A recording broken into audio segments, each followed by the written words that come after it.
On a qualifié cela d'audace la plus insipide de l'histoire de la couronne britannique. Un diadème de diamants, emblème du pouvoir suprême, épinglé au bas d'une robe. Le jour du couronnement. Un moment de triomphe absolu, réglé selon un protocole scrupuleux, millimétré. Et soudain, un spectacle impensable. Un diadème de diamants, conçu pour couronner la tête d'une souveraine, se retrouve sur le bas de sa robe. À ses côtés, une profusion de broches, comme jetées au hasard sur la jupe. Qu'était-ce donc? Une extravagance criante de mauvais goût? Ou un geste génialement orchestré, foisonnant de symboles cachés, que les contemporains n'auraient pas su déchiffrer? Aujourd'hui, nous démêlerons cet écheveau précieux et percerons l'un des mystères les plus énigmatiques de l'histoire des parures de couronnement britannique. Croyez-nous, vous serez estomaqués de découvrir la vérité. Lisez jusqu'au bout pour percer le grand secret de la reine Alexandra. Transportons-nous en 1902. La Grande-Bretagne fait ses adieux à la longue ère victorienne, empreinte de crépuscule, et entre le cœur battant dans un nouveau siècle. Sur le trône, un nouveau roi, Édouard VII, et à ses côtés, son épouse, la reine Alexandra. Elle avait attendu ce moment pendant près de 40 ans, et maintenant qu'il était arrivé, elle n'avait aucune intention de se plier aux règles établies. Ce ne serait pas qu'un simple couronnement. Ce serait la naissance d'un nouveau style, l'ère édouardienne, synonyme de faste et d'élégance. Et la principale architecte de ce jour était Alexandra elle-même. Fille du roi de Danemark, élevée dans une relative modestie, elle, comme sa sœur, l'impératrice russe Maria Féodorovna, avait embrassé la grandeur de tout son être une fois qu'elle l'eut connue. Au fil de ses longues années en tant que princesse de Galles, Alexandra était passée de l'état de timide étrangère à celui d'icône de la mode, dont le goût était admiré par l'Europe entière. Elle collectionnait les joyaux non pas comme de simples parures, mais comme des instruments de pouvoir, des symboles de statut et des talismans personnels. Et elle aborda son couronnement non pas comme une simple cérémonie, mais comme la création du chef-d'œuvre de sa vie. Le projet était grandiose. Alexandra décida de superviser personnellement la création de sa tenue de couronnement. Elle rejeta les tissus lourds et contraignants du passé. Ayant un jour aperçu Lady Curzon, l'épouse du vice-roi des Indes, vêtue d'une robe en tissu indien chatoyant, elle comprit, voici la matière de son triomphe. Un brocart d'or léger comme l'air, commandé au cœur même de l'Empire, était à la fois une déclaration de mode audacieuse et un coup politique subtil, soulignant le lien de la Grande-Bretagne avec sa principale colonie. La confection fut confiée au plus grand couturier de l'époque, Charles Frederick Worth, dont les créations habillaient toutes les reines et impératrices. Sur le tissu d'or, des brodeuses britanniques avaient méticuleusement brodé les symboles du Royaume-Uni, la rose anglaise, le chardon écossais et le trèfle irlandais. La robe elle-même était un trésor, une toile parfaite pour une démonstration sans précédent de la puissance joaillière.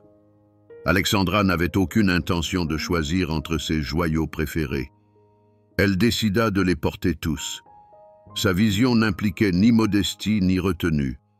Elle visait la création d'une image qui éblouirait, qui parlerait sans mots de l'inébranlable monarchie, de sa richesse et de son histoire millénaire. Chaque collier, chaque broche et même le diadème devaient faire partie d'une composition unique et grandiose, où elle-même serait la joaillière en chef et l'œuvre maîtresse. Oublions un instant le protocole et examinons cette parure à travers les yeux d'un joaillier. Ce que les contemporains qualifièrent de fouillis ou de méli-mélo était en réalité une cascade de lumière et d'histoire méticuleusement orchestrée. Il ne s'agissait pas d'un simple assortiment de bijoux, mais d'une véritable partition joaillière où chaque élément jouait un rôle unique. Commençons par le haut. Au cou, tel le fondement de cette architecture précieuse, reposait le massif collier de couronnement. 25 diamants gigantesques reliés en une rivière étincelante, Ce bijou avait été créé pour la reine Victoria et son poids n'était pas seulement physique, mais aussi symbolique. Il évoquait la continuité et la puissance de l'Empire britannique. À ses côtés, aux oreilles, scintillaient les boucles d'oreilles de couronnement spécial, un éclat pur et froid de pierres impeccables. Mais par-dessus cette splendeur classique, Alexandra avait jeté plusieurs rangs de perles. De longues sautoirs, presque infinies, qui coulaient sur le corsage, se croisaient, créant une brume douce et lactée qui atténuait la flamme glacée des diamants en dessous. C'était sa touche personnelle, un hommage à la mode et à son propre style. Sous ces vagues perlées, comme un secret intime, était épinglée la célèbre broche saphir du prince Albert, un cadeau de mariage de Victoria. Alexandra avait placé ce symbole d'amour éternel non pas au centre de l'attention, mais plus près du cœur, tel un talisman personnel et intime. Sur les épaules de la robe, en lieu et place des broderies traditionnelles, étaient fixés des motifs de diamants en grappe. Les connaisseurs y reconnurent immédiatement des éléments de sa propre parure de mariage. Ainsi, la reine entremêlait à la trame du couronnement les fils de son histoire personnelle, le jour où elle était devenue princesse de Galles, le reliant au jour de son triomphe suprême. Mais le plus inimaginable attendait plus bas, sur la jupe de sa robe. Au lieu d'une ceinture, la partie avant de l'ourlet était ornée d'une immense structure en V faite de diamants. Et il ne s'agissait pas d'un ornement spécialement créé. Alexandra, avec la hardiesse qui la caractérisait, avait ordonné de prendre 2 anciens colliers de la couronne et d'en faire cette pseudo-ceinture médiévale. Et le couronnement de cette audace fut le diadème. Oui, vous avez bien entendu. L'ancien diadème rayonnant de la reine Adélaïde, un ornement destiné à briller sur le front, avait été épinglé à l'ourlet. Ce geste bafouait toutes les conventions imaginables et inimaginables. Nulle avant elle, ni après, n'a jamais utilisé le symbole du pouvoir suprême comme une simple parure de jupe. La composition était complétée par plusieurs broches en forme de nœuds de diamants, dispersés sur le tissu comme des étoiles tombées, et des bracelets massifs enroulés autour des poignets. Ce n'était pas une simple démonstration de richesse, c'était un manifeste. Le 9 août 1902. L'abbaye de Westminster retenait son souffle. L'air était électrisé non seulement par la solennité du moment, mais aussi par une brûlante curiosité. Le monde faisait ses adieux à l'ombre de la reine Victoria et s'apprêtait à voir de ses propres yeux l'éclat de la nouvelle ère édouardienne. Et puis, elle fit son entrée. À cet instant, le murmure des voix s'éteignit, remplacé par un soupir collectif d'émerveillement. Ce n'était pas seulement une reine qui accédait à ses droits, c'était une apparition. Sa silhouette, dans cette robe d'or indien chatoyant, ne semblait pas marcher, mais plutôt flotter à travers les voûtes antiques de l'abbaye. Mais l'essentiel n'était pas la robe.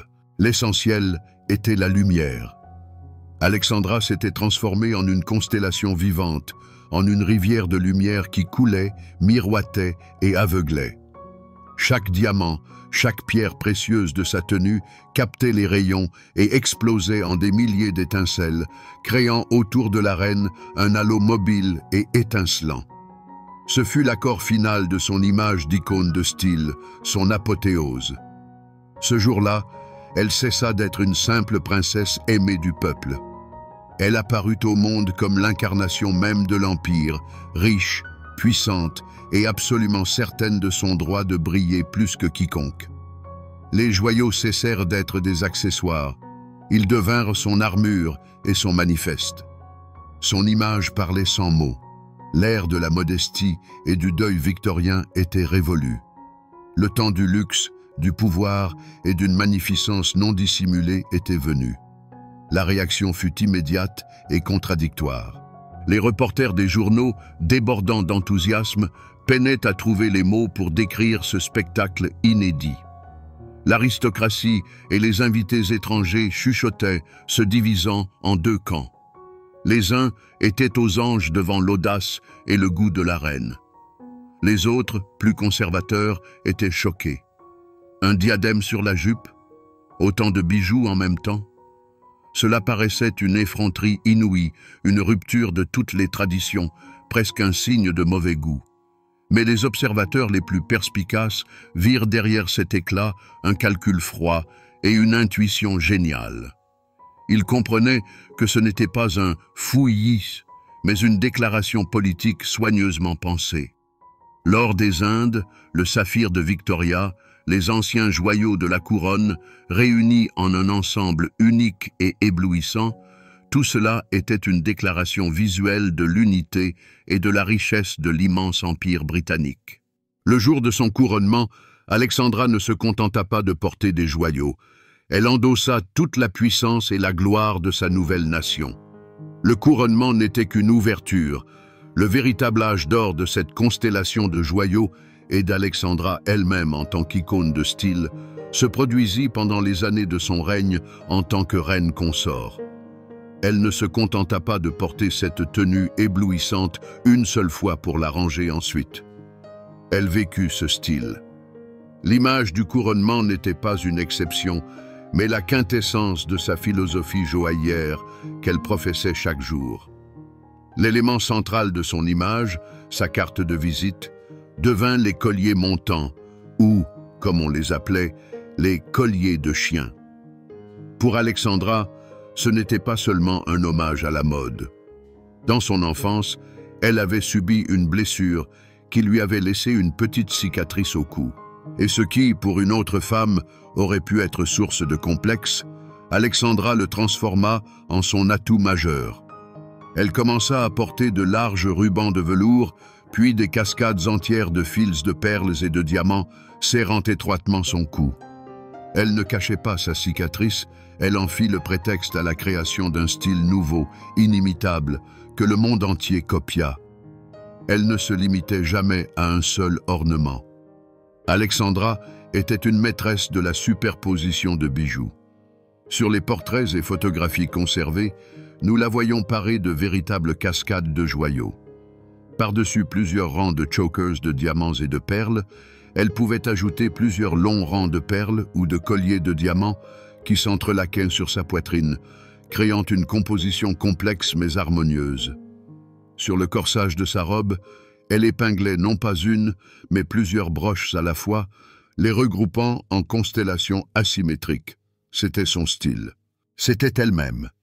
Chaque bijou, entre ses mains, s'animait et racontait une histoire.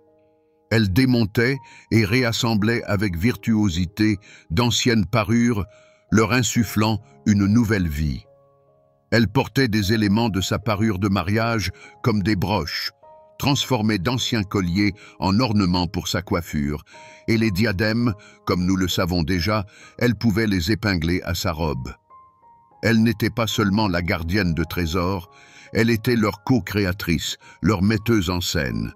C'est elle qui fit de ces joyaux non plus de simples symboles de statut, mais une partie intégrante de son image de marque. Lorsque les gens pensaient à la reine Alexandra, ils imaginaient précisément cette image. Une posture fière, un sourire bienveillant et un cou enveloppé d'une brume laiteuse de perles et de l'éclat glacial des diamants. Elle fit de ses parures son bouclier contre les intrigues de cour et l'infidélité de son époux, et son langage par lequel elle parlait au monde de la beauté, de la dignité et de la grandeur impérissable de la monarchie. Ce fut son âge d'or, et elle y brillait plus fort que n'importe lequel de ses diamants. Derrière l'éclat aveuglant des diamants et des perles se cachait une existence bien éloignée de l'idylle féerique. L'ombre la plus sombre, jetée sur le règne éclatant d'Alexandra, provenait de son propre époux, Édouard VII. Ses multiples liaisons et intrigues amoureuses n'étaient un secret ni pour la cour, ni pour le public. Tandis que la reine façonnait l'image d'une souveraine irréprochable, le roi menait une vie de libertin. C'est de ce contraste qu'émergea le plus grand mystère d'Alexandra. Sa passion pour les joyaux était-elle une forme d'évasion? Un moyen de compenser un bonheur personnel absent par un faste public? Des murmures couraient. suggérant que son armure de bijoux n'était pas seulement un symbole de statut, mais aussi un bouclier la protégeant des rumeurs humiliantes. Chaque nouveau rang de perles, chaque broche, était une réponse silencieuse aux commérages incessants. Plutôt que de provoquer des scandales publics qui n'auraient fait que nuire à la monarchie, Alexandra opta pour une stratégie différente. Elle devint de plus en plus magnifique, de plus en plus resplendissante, se transformant en un idéal inaccessible, adoré par ses sujets et respecté par la cour. En réalité, elle s'assurait l'amour et la loyauté du peuple grâce à l'éclat de ses trésors, laissant à son mari ses divertissements douteux. Même sa principale tendance mode, les célèbres colliers ras du cou, est née d'un secret. Une légende bien connue, bien que non étayée par des documents, raconte qu'Alexandra, durant sa jeunesse, aurait subi une blessure, lui laissant une petite cicatrice au cou. Elle ne chercha pas à la masquer, elle en fit le fondement même de son style. Les larges colliers de chien, sertis de diamants et de perles, devinrent sa marque de fabrique. Ainsi, ce qui aurait pu être un petit secret et une source de gêne, se moua en la déclaration de mode la plus retentissante de l'époque. Il existait d'autres murmures, plus subtils encore. Ceux-ci concernaient de la rivalité tacite entre les deux sœurs, Alexandra et l'impératrice russe Maria Féodorovna. Toutes deux étaient issues d'une modeste cour danoise et toutes deux plongèrent dans un océan de luxe inouï. Et lorsqu'Alexandra se préparait à son couronnement, consciente du faste de la cour russe et des trésors inestimables des Romanov, son abondance de joyaux n'était-elle pas une forme de riposte? Ne cherchait-elle pas à démontrer que la couronne britannique n'avait rien à envier à la couronne russe? Il ne s'agissait pas d'un scandale ouvert, mais d'un fil ténu, presque invisible, de rivalité entre les deux femmes les plus influentes du monde. Et bien sûr, la tenue de couronnement elle-même fut la principale source de rumeurs. Le fait demeure, le diadème se trouvait sur la jupe. Mais son interprétation devint un champ de bataille. Les conservateurs murmuraient au sujet d'un mauvais goût, d'un méli-mélo de couronnement, d'une violation de toutes les étiquettes imaginables. Ses partisans, quant à eux, y voyaient un coup de génie, fût-il excentrique. Ils affirmaient qu'il ne s'agissait pas d'une erreur, mais d'un geste réfléchi, une déclaration signifiant que pour la nouvelle reine, les anciennes règles n'existaient plus. Et cette dualité, cette controverse entre le fait et son interprétation, constitue le plus grand mystère de ce jour. L'âge d'or du luxe édouardien, tout comme l'existence humaine, fut éphémère. En 1910, à peine 8 ans après son couronnement triomphal, le roi Édouard VII s'éteignit. Pour Alexandra, ce n'était pas seulement la fin d'un règne, c'était la fin d'une ère entière qu'elle avait elle-même façonnée et incarnée. Le trône passa à son fils, George V, et à son épouse, la reine Mary de Teck. D'active reine consort, Alexandra devint reine-mère douairière. Ce changement de statut n'était pas qu'une simple formalité. Il impliquait également un transfert de pouvoir joaillier. Selon la tradition, de nombreux joyaux de la couronne, qui faisaient partie intégrante de l'image d'Alexandra, devaient passer à la nouvelle reine. Ce fut un moment dramatique de transmission du flambeau. Des parures qui avaient servi d'armure et de symbole à Alexandra pendant des décennies devaient désormais orner une autre femme. Les relations entre Alexandra et sa belle-fille, la reine Mary, étaient courtoises mais froides. Mary de Teck, une femme dotée d'une connaissance encyclopédique de la joaillerie et collectionneuse passionnée, attendait avec impatience de pouvoir arborer les principaux trésors de la couronne. Alexandra, quant à elle, se séparait de ses bijoux préférés avec une réticence visible. Les négociations concernant le transfert des joyaux furent longues et, selon les rumeurs, pas toujours harmonieuses. Pour Alexandra, ce n'était pas seulement un adieu aux pierres et au métal. C'était un adieu à son rôle, à son pouvoir, à son passé éclatant. Bien sûr, sa collection personnelle lui resta et elle continua de porter ses fameux colliers ras du cou et ses perles.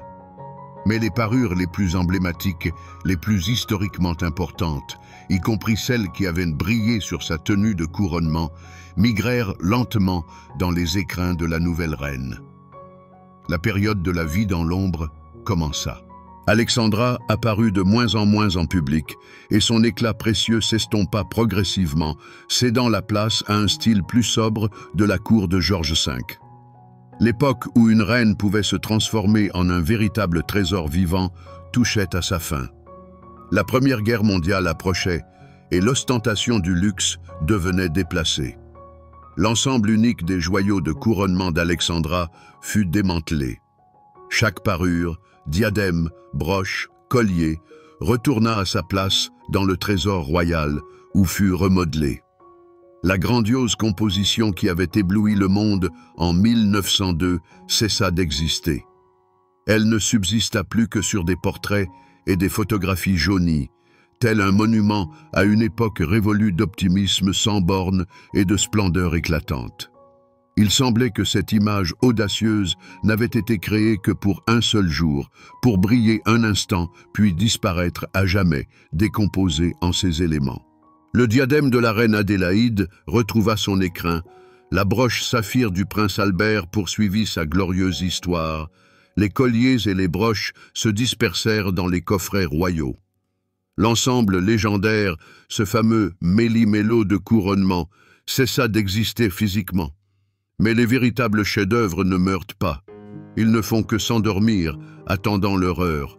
Sa seconde naissance ne se produisit pas dans le faste des salles de bal, mais dans le silence des archives, sur les pages des livres et surtout dans l'espace numérique du XXIe siècle.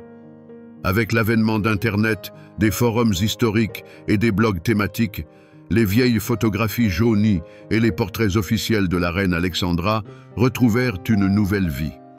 Des millions de personnes à travers le monde purent observer en détail ce qui n'était autrefois accessible qu'aux invités privilégiés de l'abbaye de Westminster, et une nouvelle phase de compréhension commença.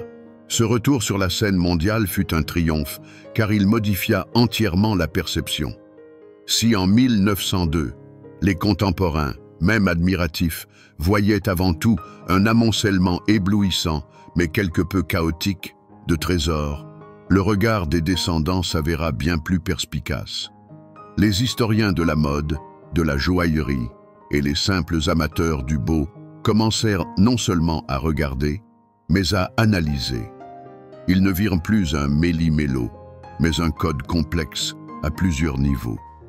La nouvelle lecture se révéla plus profonde, plus subtile. Derrière le geste excentrique du diadème sur la jupe, on ne voyait plus un caprice, mais un acte d'émancipation sans précédent et une affirmation de sa propre importance. Dans le choix du tissu indien, pas seulement une mode, mais une envergure impériale.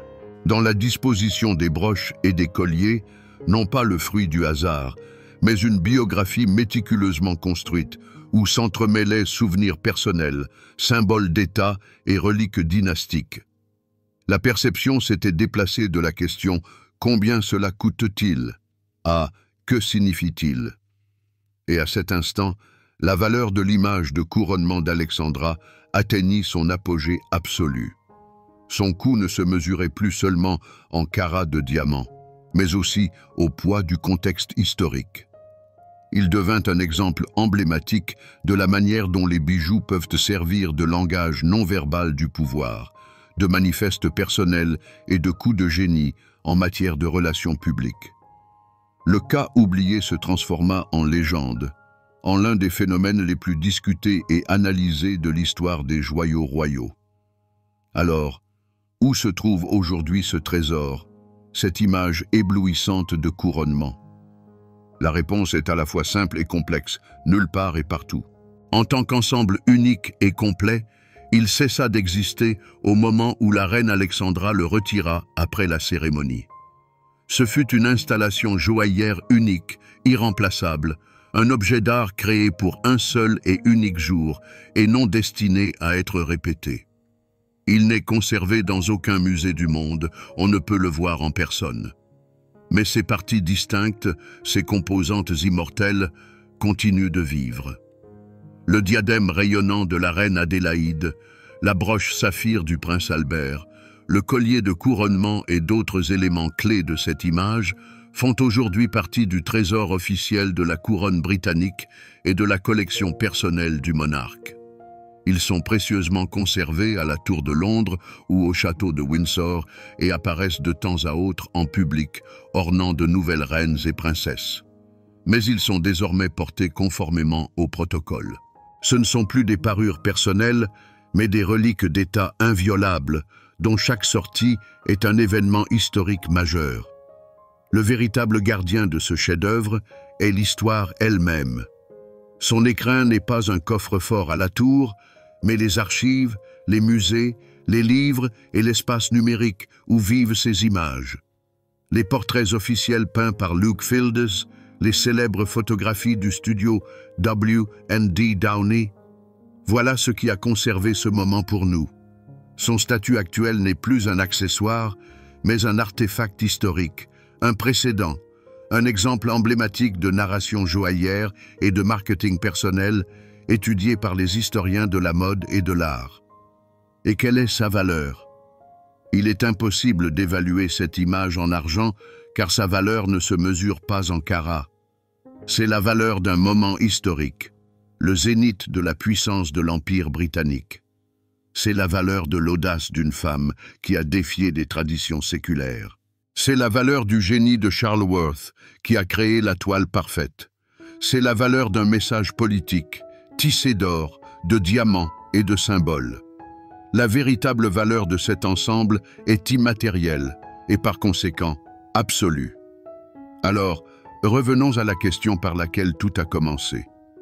Les broches et le diadème sur la jupe. Un méli-mélo de couronnement ou une conception géniale? Après tout ce que nous avons appris, la réponse devient évidente. Ce ne fut ni une erreur, ni un hasard, ni, encore moins, une preuve de mauvais goût. Ce fut un acte de très grand théâtre joaillier, où la reine Alexandra fut à la fois la réalisatrice, l'actrice principale et le drame lui-même. Derrière ce chaos apparent, se dissimulait une logique implacable, la logique d'une femme qui avait parfaitement maîtrisé le langage des joyaux. Dans ce langage, elle révéla tout au monde l'inébranlable pérennité de la couronne britannique, son histoire personnelle, des éléments de sa parure de mariage au talisman de la reine Victoria, et les ambitions impériales d'une puissance dont l'or provenait d'Inde. Cette tenue n'était pas qu'une simple déclaration de richesse. C'était une chronique codée de l'époque, qu'il fallait non pas regarder, mais déchiffrer. En fin de compte, cette histoire ne parle pas tant de Pierre que d'Alexandra, d'une femme qui, confrontée au drame personnel et à la froideur du protocole, trouva sa manière unique de s'affirmer. Elle transforma sa vulnérabilité, cette cicatrice supposée au cou, en la tendance mode majeure du siècle. Elle fit de son rôle de reine consort une plateforme pour créer un style intemporel. Ses gemmes étaient sa voix, son armure et sa toile. Le tableau qu'elle esquissa ce jour-là met en lumière une vérité élémentaire. Les chefs-d'œuvre de la joaillerie ne sont jamais de simples parures. Ce sont des écrins où le temps se fige, où les passions humaines et les ambitions les plus folles se condensent. Dans le chatoiement de ces diamants ne se mirent pas seulement les flammes des cierges de l'abbaye de Westminster, mais aussi la fierté d'un empire, la rivalité muette entre sœurs et la résilience sereine d'une reine. La robe du sacre a depuis longtemps rejoint les collections des musées. Cet assemblage unique fut démantelé, ses éléments dispersés, et ne fut jamais plus recomposé. Pourtant, la légende qui prit corps en ce jour d'août se révéla plus tenace que l'or et plus indestructible que le diamant. Elle vint attester que les véritables chefs-d'œuvre ne s'évaluent pas à leur nombre de carats ou à la pureté des gemmes. Leur véritable mesure est la puissance de l'histoire qu'ils déroulent. Et en ce sens, le patchwork du couronnement de la reine Alexandra est l'un des trésors les plus inestimables et les plus impérissables de l'histoire.